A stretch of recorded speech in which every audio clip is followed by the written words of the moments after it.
We're at a very interesting time in the TTRPG industry right now. There's tons of new games coming out, and some of our more familiar ones are getting a revamp, including Dungeons and Dragons. This year at Gen Con, I was able to pick up an early copy of the Player's Handbook, the new one. And today I just want to dive into that book, take a look at it, see what's changed, and give you some of my thoughts on the new Player's Handbook. So let's get into it.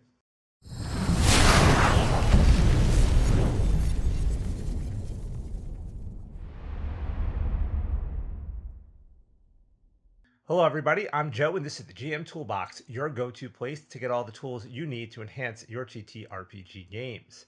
Today, we're going to dive into the new 2024 Player's Handbook. I'm going to take a look through here. I've been looking through it now for a few days, kind of reading through everything. It is a lot. I haven't read through every single class and subclass, but I have picked a few choice ones out. I've read through pretty much most of the rules at this point.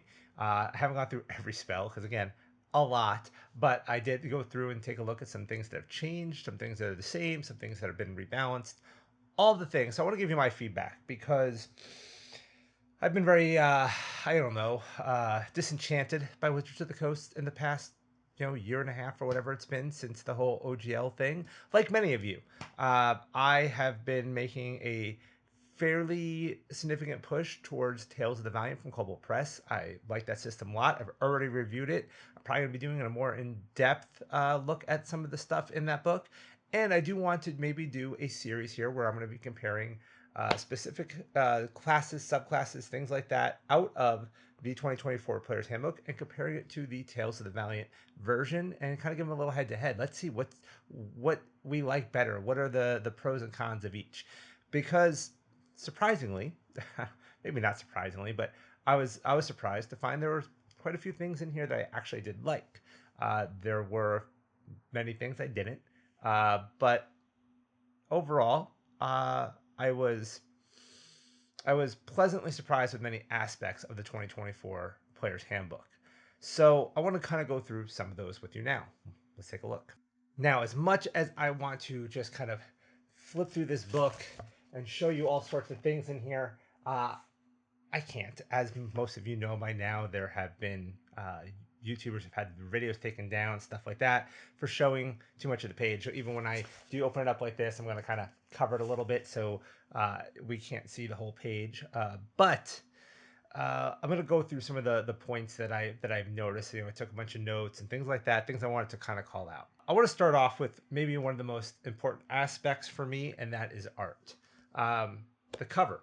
Might as well start with the cover. Not bad. Uh, not. I don't know if it's really what I was hoping for out of a cover. I know it's not like, oh, this is the first time we're looking at the cover art, but I have it in my hand and I'm really getting to look at it. It's cool. All right. Before I get into the art, because I'm no art critic. I am not criticizing the talent of any of these artists because every artist in here is extremely talented. It's more the style of what I look for in my Dungeons and Dragons and other TTRPG fantasy games. What I look for in that art style, and what I look for is telling a story. I like things that are, I'm like, man, what is happening there? What's that over there? Like things that pop out to me. And there is some art in this book that I really enjoyed. There's other art that I didn't love as much. Um, for instance, there is a piece of art that has all of the characters from the old cartoon right on there. Like it shows them all kind of, about to enter a tomb or a dungeon of some sort.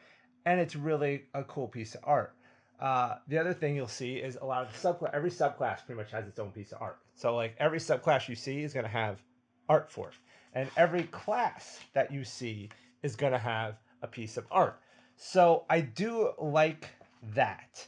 Um, but I don't love every piece of art. It feels like a lot of it's posed. A lot of it is just it's just a character art. It's not a piece of art telling me a story. There's nothing happening in that art. Now that's not every piece of art in here, and there are some really cool pieces. For instance, this Gloomstalker art here is pretty cool, right? The one over here. There is some cool pieces. I think I just dig art with like the blues and the purples and stuff. Might be why I like that particular thing. But overall, some of the art is kind of hit and miss. Like here's a cool piece of art, right? You got to look at this dragon, and he is breathing his acid breath, and these guys are hiding behind the shield. There's a story happening there. There's something going on there. I'm kind of curious about what that is. I could imagine that scene. I could write a story about that scene, and that's what I look for in my art is inspiration for my own stories.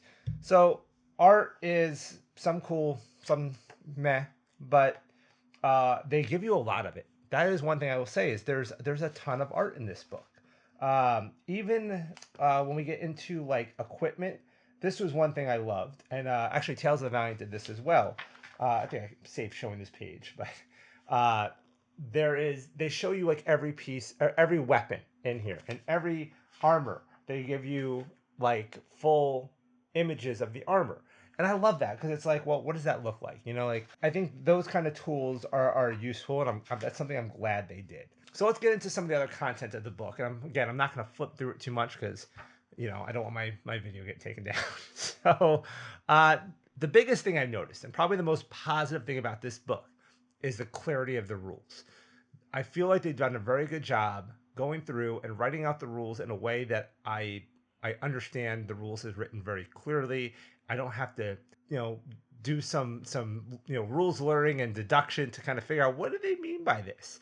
They did a very good job clarifying a lot of the rules. Right down to things like I notice how they talk about calculating, your base AC, how it can only be calculated from one source.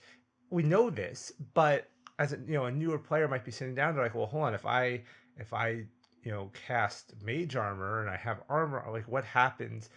So they've just done things to clarify the rules very nicely. I feel like sage advice is going to be needed less and less in this edition of the book. As far as like nat 20s and nat 1s, there's no real change there. They still talk about you can't stack nat 20s, or you can't stack advantage. I'm sorry, not nat 20s, but you can't stack advantage. What they say here is like, let's say I have advantage from two sources and disadvantage from one. Well, one source would like the disadvantage would be canceled out by one of the advantages, and then I'd still have one more advantage, so I get advantage, right? No, I could have 10 sources of advantage, one source of disadvantage. I'm rolling even. They all cancel each other out, and I roll even. I don't love this. This is something in Tales of the Valiant as well. Uh, Two different ways I would play this is that if I've got 5 stacks of advantage and 1 stack of disadvantage, I should still at least have advantage. Now, should I be able to stack advantage multiple times? That's questionable. That is something that I have seen tables do. And can it be overpowered? Yes, it can be. But here's the deal: where are you getting all these sources of advantage from? The wizard is doing that made them fall on the floor with a spell like grease, and now they're prone. And then somebody else is flanking them, and all these things like at the party all is working together and using their actions and their turns to stack up advantage for the barbarian to make that one big meaningful hit. I want to see that. Like I feel like that might not necessarily be a bad thing because it's not like usually if we're doing stuff to grant other people advantage, we're not also causing damage. We're just making sure that the one person gets the hit we need, and I feel like it makes it more thematically fun. It makes for more teamwork. Hey, we need this. We have to get, if this doesn't happen, we're screwed. So let's everybody you know, throw everything we have at this one person to make sure that they succeed. And I think that's not a bad thing to do.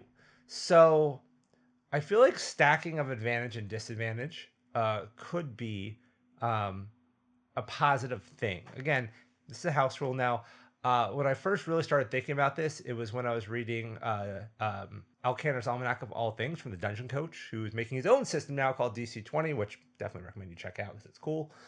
But his book definitely made me start really thinking about some of the core rules and how maybe they're not so great and there's better ways to do things. So I would have liked to have seen if not stacking advantage and disadvantage, at least like if I've got that 5 to 1, one of them cancels out and then I still get advantage kind of deal.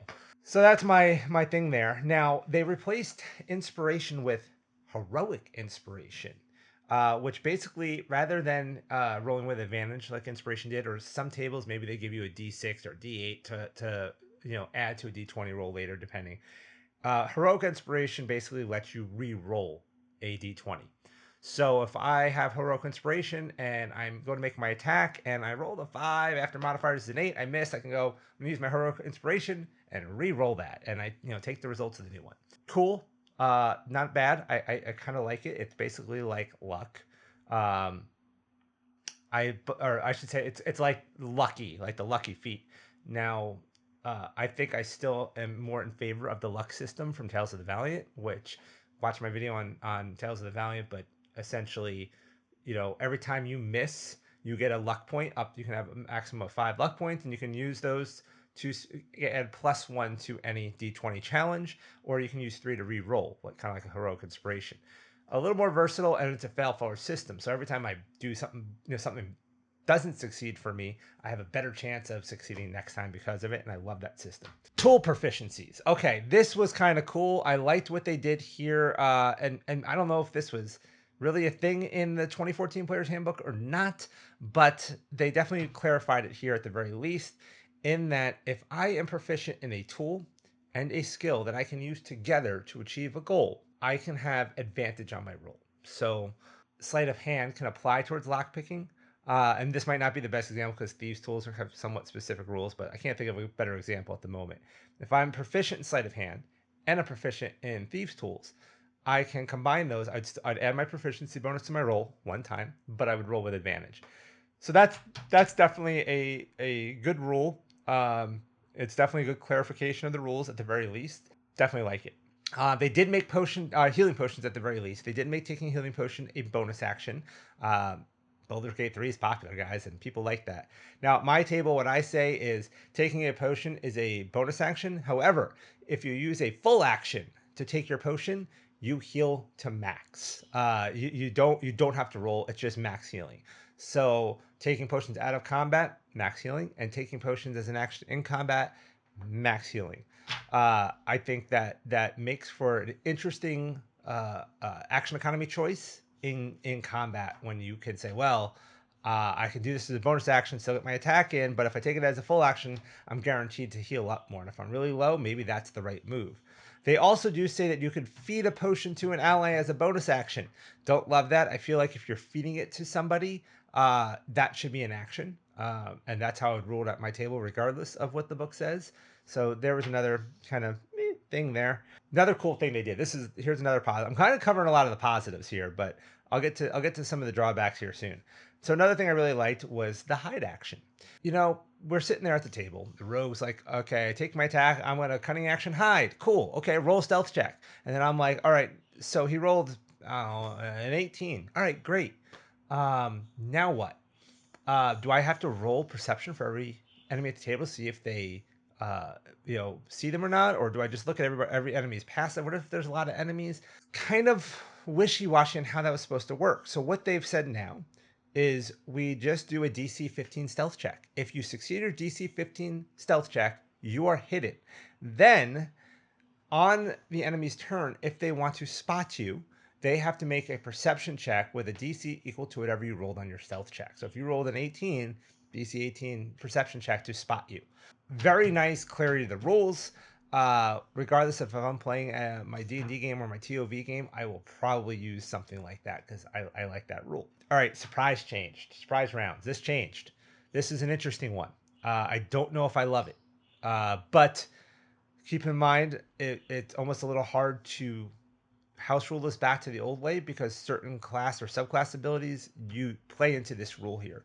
So surprise. So let's say you surprise the enemy. Okay, you jump out, you ambush them. Surprise round. Now normally you would get a whole round, then we'd roll initiative and get into combat, or we'd roll initiative, but the first round of combat they don't get to act at all because they were all surprised. Blah blah blah. Now what happens is you ambush them, surprise round, and then everybody rolls initiative. The surprise players or surprise NPCs or whoever's surprised, whether it's you or the bad guys, roll your initiative with disadvantage. That's it. Don't love it. Don't love it. Maybe it makes it a little cleaner because now I don't have to sit there and roll to see who was surprised and who wasn't. Stealth checks versus perception checks and all those things. But free round of combat is really nice. Now everybody still acts in the first round. They might just act lower. Hell, they might act higher than you, even though you surprise them because even though they roll with disadvantage, they rolled well. So I don't know if I love this. This is one of those ones I'm like, eh. Let's see here. Another thing they did was they definitely clarified some movement in combat. Now, when we're talking about movement on a grid, right? So, movement on a grid, let's say you're in a doorway and you want to move diagonal, you might not be able to because that the edge of the doorway is in the way. So, if there's a corner, you can't move through that corner to move diagonally. You'd have to move straight in before you can move diagonal. I think that's smart. I think that's good because I was always a little iffy on some of those moves. Like, can I move diagonally here? There's a corner, like because technically you're kind of passing through those two squares on either side of the diagonal, so there should be a clear path there. So I think I kind of like this one, but I feel like there's wiggle room there as well. So my other problem with diagonal movement has always been that like moving diagonally moves you further. If we drop a 30-foot radius for a fireball, moving diagonally gets you out of that radius, where moving straight, might not. I'm a big fan of the, I guess, Pathfinder 3.5 version of 5-10-5 movement diagonally. I would, and maybe that's something that's probably going to be in the DMG. I would think. I think it's in the original DMG, so that's a rule I would generally stick with at my table. I know it gets hard and confusing and stuff like that, but it is a really good rule. It's much simpler at virtual tabletop. When I play on Foundry, I just have that enabled, so it's automatic. At a physical table, you just have to remember it. 5-10-5s. They did bring Bloodied condition back as I don't want to call it a condition. It's not necessarily a condition, but Bloodied is officially in the rules. We all know what Bloodied is. I think at this point, it was definitely popular in 4E. A lot of people use it in 5E. It just means you're below 50% health. But there are certain things now, certain abilities and classes, things like that, that rely on a creature being bloodied. So I'm glad they brought that back. Definitely makes sense. Next up, all right, I'm gonna open the book for this one. Sorry, Wizards of the Coast, but you did something good, and I have to share it. Darn. Let me see here. Let me find a good example of it. So in the old player's handbook, I think something we all complained about was you flip it open, you're not sure which chapter you're in. You have to kind of flip back to the right chapter, just know it by heart because it's not written at the bottom of the page. Well, they fixed that. If you can see here at the bottom of the page, it actually says what chapter you're in. Thank you for doing that because I don't know. It seems like it should have been obvious and make sense, and now it's there, and I love it. So that was definitely a great design choice. Okay, last thing, and then I'm going to get on to some of the stuff with characters themselves.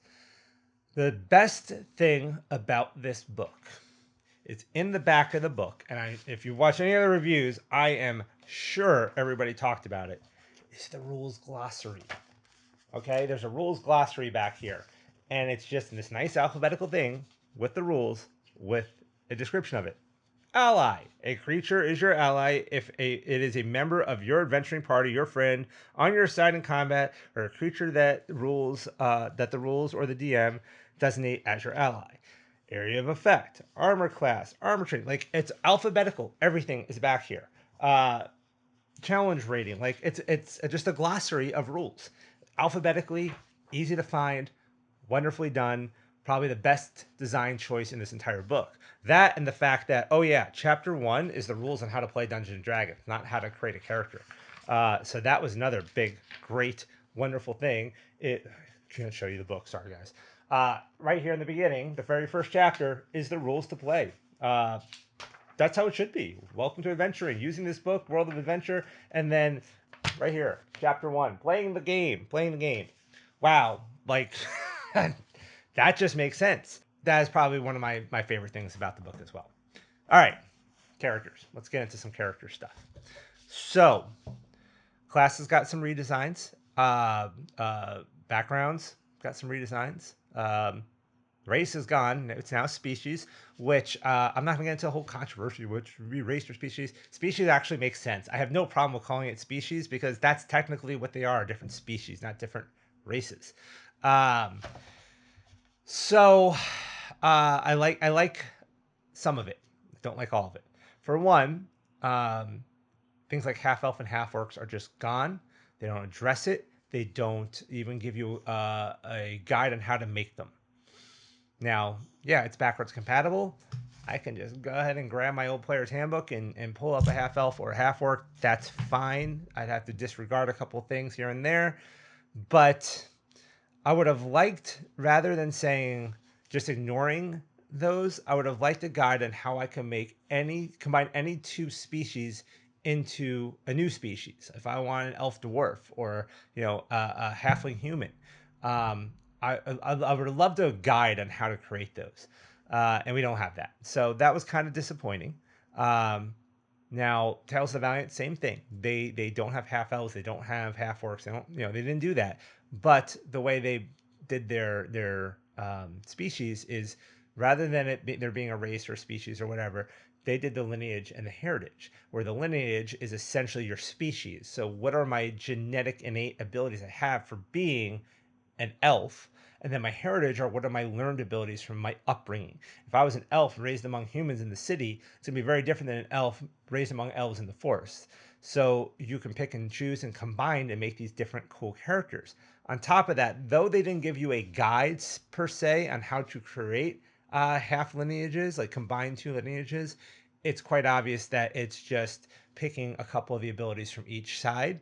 Um, I was very easily able to make a half elf in Tales of the Valiant in like 10 seconds. It's not hard. I think Cobalt Press did a better job, with the design and making it easy to create your own stuff, even though they don't directly give you a guide on how to do it. You didn't need a guide on how to do it in there. It was very, very simple.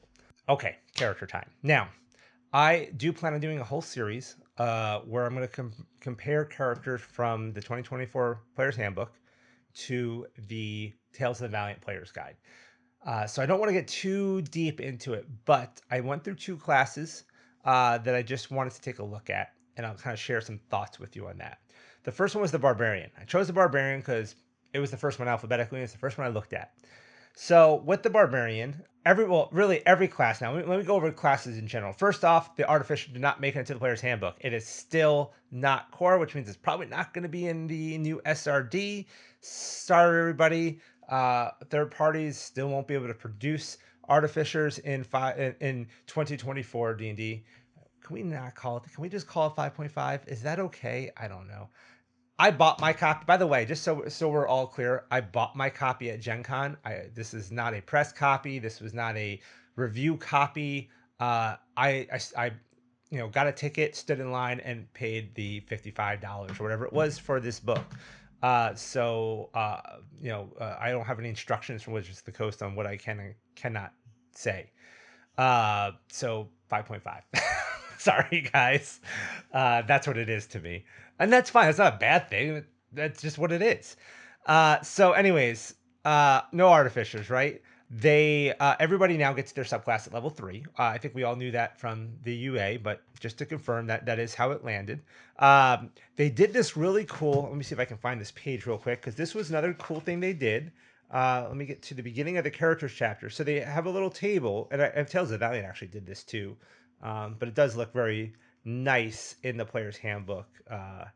So they have this little page here that is just a quick summary of each class. So, Barbarian, storm with rage and wade into the hand-to-hand combat. Then follow the path of and it'll list each of the subclasses. So, for Barbarian, we have Berserker, Wildheart, World Tree, and Zealot, and it tells you what they are. Berserker to unleash raw violence, Wildheart to manifest kinship with animals, and so on. So they kind of do that for each class. Then in the beginning of each class, there is a table right up top that just kind of tells you the basics. So like before, remember it was in the text and it would say like, at level 1 you get these things. They made it a little table, a little call out box right at the top, which makes it so much easier. Primary ability strength, hit point die D12 per barbarian level, saving throw proficiency, strength and con, skill proficiencies. Choose 2 from these. Weapon proficiencies, armor training, starting equipment, choose A or B. All on a table, very quick, very easy to see. Great design choice. All right, so a couple more things before I dive directly into the Barbarian. they did do this like kind of they kind of did like, a lot of cool tables, things like um, ability score and backgrounds, so that you kind of know like which ability scores you'll find on which backgrounds. Because now I should mention this is a big deal. Your ability score bonus is not tied to your species anymore. It's tied to your background. So your ASI when you start, your ability score improvement when you start, is tied to a background now. So they'll generally give you three. Let's just say strength, dex, con. Right? They're going to tell you apply 2 to 1, 1 to another, or 1 to all 3. Those are your choices. So that's all tied to a background. So here they have a table that says, well, if you're looking for strength, a background that uses strength, that's artisan, entertainer, farmer, guard, noble, sailor, or soldier. So again, nice little table up front just to kind of show you and make it easy. Um, Languages, pretty much everybody gets the same amount of languages now. I don't know if I love this. Because basically everybody knows three languages, common and two others. And there are a few things, a few backgrounds, or maybe class abilities or whatever that will give you additional languages. I always feel like it really should have been common and a language of your species. And then intelligence should determine additional languages, because intelligence did determine those back in like AD&D second edition. I remember that because when I ran my wizard, I knew tons of languages and it was cool.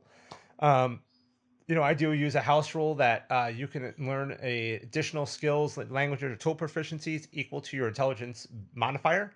So if you have a +3 to intelligence, you can have 3 extra languages or 1 extra language and 2 extra skills or whatever. But you get kind of 3 more points to kind of spread around those, because intelligence is a vastly underutilized ability score in D&D if you're not a wizard. So I do like to give a little more love to intelligence, and it just makes sense. So that was kind of one of those design choices I did not love. They do kind of give you, like, for ability scores, they give you some standard array tables for each class, like what they would suggest if you're using standard array. They give you a table based on ability score and descriptive words. So if your character is strong, you can, it has high strength. They have a little D4 table. Is he muscular? Is he protective? Is he direct? If he's low strength, is he weak? Is he slight? Is he self-conscious? So just if you're like trying to build up a description of your character, little help there. Um, so I mean, some cool stuff, I guess. Level advancement hasn't really changed. They don't really talk about milestone at all in this book. They only talk about XP. I'm guessing that milestone will be covered in the DMG. So let's get into our barbarian a little bit here. First off, big number one thing I noticed was there's no totem barbarian. That's my favorite barbarian. I love totem. That's what I'm playing a totem barbarian right now in a game. Why would totem not make the cut? That was disappointing to me. The drunken monk was also missing, and the hexblade warlock wasn't in there. Now the hexblade I kind of get not being in there. Is one of those ones that came a little later, but I'm pretty sure drunken monk and totem were both in the original player's handbook, and they're very popular. So I'm surprised they didn't make the cut into this book. I'm sure it'll be in Xanathar's 2024 or whatever the heck is going to come out next, so we can rebuy all the books. But did not make the cut here. Let's see here. So barbarians don't have unlimited rage at 20 anymore. But Rage got a big revamp. So now, when you take a short rest, you get 1 rage charge back. When you take a long rest, you get them all back. But rage lasts up to 10 minutes. I'm torn on this one. 10 minutes of raging. I can go through multiple combats in 10 minutes, if depending on how we play with using a single rage. Now you're like, oh well, if you don't take damage or hit somebody, your rage is going to end. Well, you can extend your rage as a bonus action. I like that. Now, how does that play out with the 10 minute? Does that? I we'll get to that in a second. But barbarians don't have a lot of bonus actions. That's one thing I found with my barbarian was I was almost getting a little bored because I'm like, I attack again. Any bonus actions? Yeah, I wish. And we move on. I mean, unless I crit because I have great weapon master, and then I can take a bonus action attack. But there's not a lot of bonus actions for barbarians. So to be able to use your bonus action to extend your rage, that way you can do something else out besides having to swing, because you don't want to lose your rage. You're not forced to always hit in combat. You can interact, you can help, you can bash open a door, whatever you need to do, you can now do that and extend your rage as a bonus action. So that was definitely a good design choice. Danger Sense gets a little cleaned up. Now it's all deck saves. It's not like only deck saves that you can see, and then you have to talk to your GM. Well, did I see this? Just all deck saves. You have advantage on deck saves. Cool, easy, simple, like it. Primal Knowledge lets you use Strength for certain skill checks while raging. Now, generally, most GMs I find will let you use it for intimidation all the time because generally that's how you're intimidating as a barbarian. But there are other skills. I would have to open up the book and look at it and write it down, but there are certain skills now that if you're raging and you use one of these skills while raging, you can use your strength as the skill no matter what, and I like that. Um, see, one big overall change, and this is not no breaking news because it was in the UA, is that at level 4 you always just get it, or at your ASIs, right, at level 4, 8, all those, you always get a feat. ASI is a feat. So if you just want to do the whole, 2 points to an ability score thing, it's just a feat that you're allowed to take multiple times. That's just, I think, an organizational thing. Maybe, I don't know why. It doesn't really make any difference to the game, but just how it is now. Feral Instincts changed. And now all Feral Instinct does is grant advantage to initiative. Because it used to say that you can act in combat even if you're surprised. You can act in that first round, but you're going to act in that first round regardless now because of those surprise rule changes we talked about earlier. So that is a change there. Um, Brutal Crit is gone, replaced with Brutal Strike, which basically it grants you a 1d10 damage for giving up advantage on a reckless attack. So I attack recklessly, but I'm going to attack normal, not with advantage, and I can add an extra d10 to my damage roll. Cool. It also does a pushback or a hamstring when you hit, and later on it will there's improved brutal hits or brutal strikes that you can get that will give you other options when you use your brutal strike. And basically at level 20, you increase your strength by 4 up to a max of 25. I don't know why they said 25. I have to. There is a reason, but generally speaking, you can't increase your any of your ability scores above 20. So there's got to be something else that would let you increase it um, to make them give you a max of 25 because technically it'd only bring you up to 24.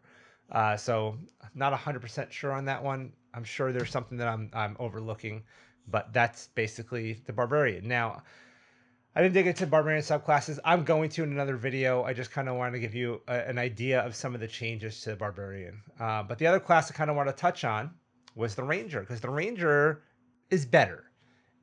Is it great? Eh, it's better. I think the Tales of the Valiant Ranger is better. We'll do a whole video on that. Well, first off, one quick thing I should mention, since this is a spellcasting class, is, and if you weren't aware, remember how they were going to basically have like arcane and divine and primal like spell lists, and just have these 4 spell lists that yeah, they got rid of that. So back to class spell list, but good design choice. Here's another good design choice, guys. You don't have to go to the back of the book for your spell lists. Your spell lists are built right into your character section. So when you need a spell list, it's basically built into your character's chapter. So they'll have the spell list. Let me see if I can pull one up. Here you go. Like, here's the warlock spell list. It's in the warlock section. So that's definitely was kind of a nice thing. So let's talk about this ranger a little bit. So with the ranger, favored foe gives scaling uses of Hunter's Mark, but not scaling damage. So the number, basically, Hunter's Mark, you get to use it so many times without consuming a spell slot, uh, and that increases over time. It's right on the Ranger table. Probably a good choice, but the damage doesn't scale up to level 20. It's a D6 the entire game, and then at level 20, the capstone is now a D10. Don't love that. I feel like damage should scale better. That's another thing I think TOV did better, is they just replaced Hunter's Mark with Mystic Mark, and it starts off as a D4 and it scales all the way up throughout the game. I think that was a better design choice. Depth Explorer is standard now. It's still so a lot of this basically I'm going to summarize the Ranger. They took all the good stuff from Tasha's and made it permanent. That's the Ranger. So Depth Explorer is there now. It still gets expertise plus 2 languages, primal awareness and primeval awareness are just gone now. They took those out. Favored enemy and natural explorer improvements are pretty much gone. Now you get roving, which now gives 10 feet, what used to be 5, and swim and climb speeds. Landstride is gone. Level 9, you still get expertise with 2 skills. Level 10 is hide in plain sight. And nature, or well, sorry, at level 10, hide in plain sight and nature's veil are gone. And they've moved nature's veil technically to 14. You get an ability called Tireless once per long rest, which gives you temp HP equal to 1d8 plus the Wisdom modifier. Uh, uh, uh, on a short rest, it short rest reduces your exhaustion level by 1. Deft Explorer improvements are gone since Deft Explorer is gone. Uh, it's pretty much they took all the good stuff from Tasha's. They made a few changes. Um, Overall, it feels pretty good. I also looked at the Beastmaster, which got better, but it got better. It's better. It's it's the Ranger's going to be more fun to play than it used to be. It's not perfect though, and we'll talk more about it in my head-to-head videos, because there are things like I said that I feel like Hobo Press did better here, but they took the beast, they kind of standardized it. It scales with your proficiency bonus, all those things that needed to happen. Happened. I think they could have just fixed a few more things and would have been a little better. Backgrounds are pretty basic. They're fine. I think that there's going to end up being optimal builds with backgrounds. Like if I'm a fighter, I'm going to end up always, my best bet is always to take this background. That was kind of the case with the 2014 Player's Handbook, but I think there was a little more wiggle room. Like you didn't always have to take soldier. There was a couple other options. But now, because the ability score improvements are tied to the backgrounds as well as the skills, um, and you get a feat. So that's basically it now. So you get your ability scores, you get a feat, and you get your skills. They'll generally have choices of skills, choice of ability score improvement, and a choice of a certain type of feat. There's origin feats, there's general feats, and then there's these kind of high end feats that you get at level 19. So like with feats, they did get a lot of updates. They fixed Lucky. They fixed Great Weapon Master. I don't think they fixed Sentinel. I think Sentinel is pretty much the same. Mobile isn't even on there anymore. I didn't see mobile in the book. Sharpshooter changed. So sharpshooter, for instance, it's not +5 or -5 +10 anymore.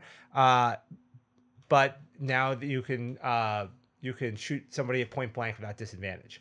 And then the other parts of sharpshooter, like long range stuff, does like the longer range doesn't impose disadvantage, are still there. Weapon Master changed to use mastery properties. So there's this whole mastery property on that certain martial classes get now, where if I have a certain type of weapon, it has a martial ability that is something extra it can do. This is not a new concept. It's just a concept that Wizards of the Coast finally said, "Wow, everybody else is doing this. We should do it." Cold Press has been doing it for years with weapon options, and it's also something in Tales of the Valiant. I saw Dungeon Coach doing it in his All Candor's book. In fact, his system might be one of the better weapon systems I've seen. I really need to do a video on that book, because I actually recorded a whole video on that book, and I was like, "This is too long." And we're like 40 minutes into this video already. So, but this is a bigger book and a bigger review. So, anyways, they did fix up some of the broken feats. Lucky is actually not broken anymore. So there you go, Dungeon Masters. You can allow your players to have Lucky again in the 2024 Player's Handbook. Equipment changes. Things like magic items actually have a money value on them now. That's nice. Um, let's see here. Weapon mastery. Like I said, it's a pretty good system. Let's see.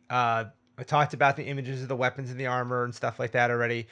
Tool proficiencies. There's more clarity around use, but they specify what they can be used for, and it's not a lot. Like they're like, here's what you would use an alchemist kit for. And I'm like, you didn't mention making potions at all. I think as a dungeon master, you're gonna have to still expand on what's in the player's handbook. But like if I was reading, if I was one of those rules as written people are like, oh no, you can't make potions with an alchemist kit.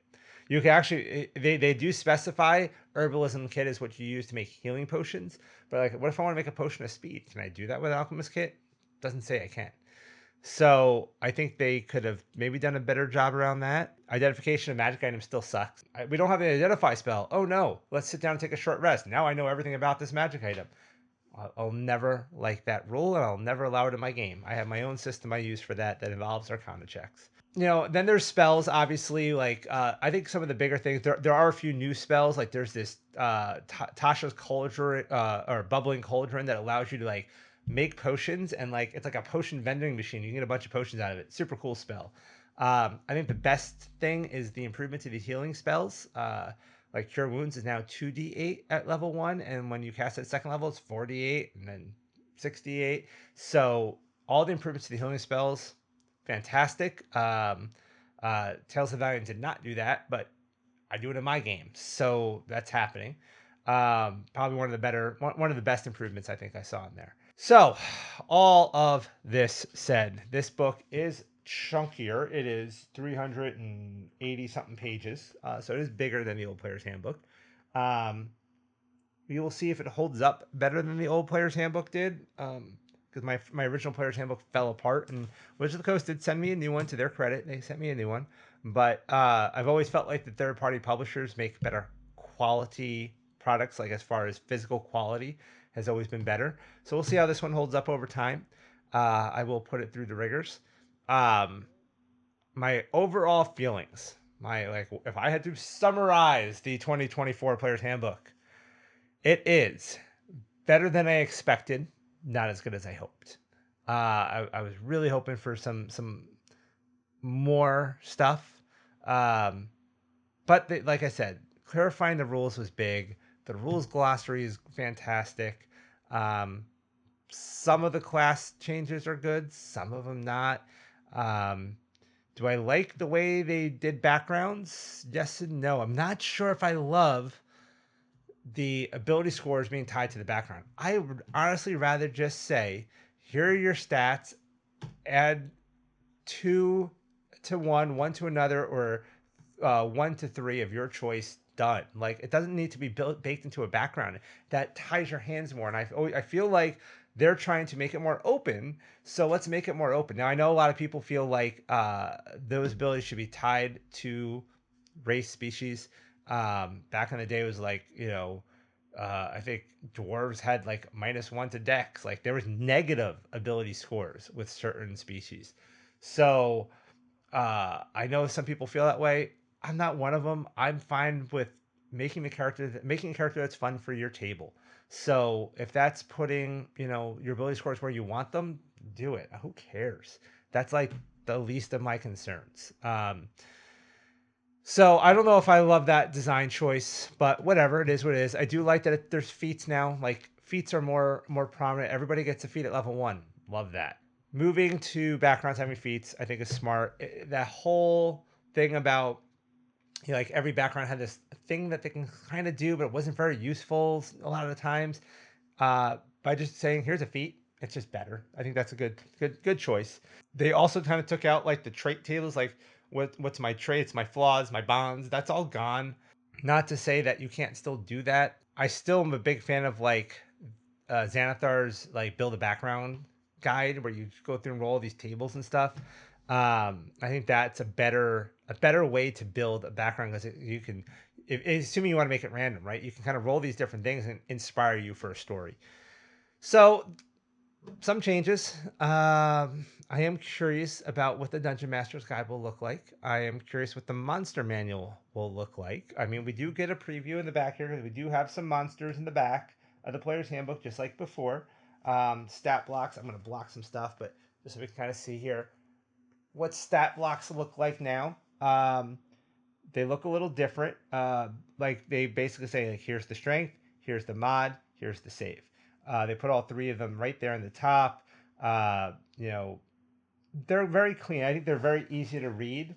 I'm trying to see if there's any big ones that would like a much bigger monster, but I doubt there's any big monsters in here. These are mostly mostly beasts and things that you would, as a player, have because you're summoning them, or things like that, like imps and owls and mules and animals that players might need a stat block for. That's why they're in this book. So I don't see anything like legendary actions, but the stat blocks are very clean and easy to look at. So I do like that. I'm like I said, we're gonna do a series comparing this to Tales of Valiant because I think being Tales of Valiant being a 5e adjacent system, I really want to do some side by side comparisons.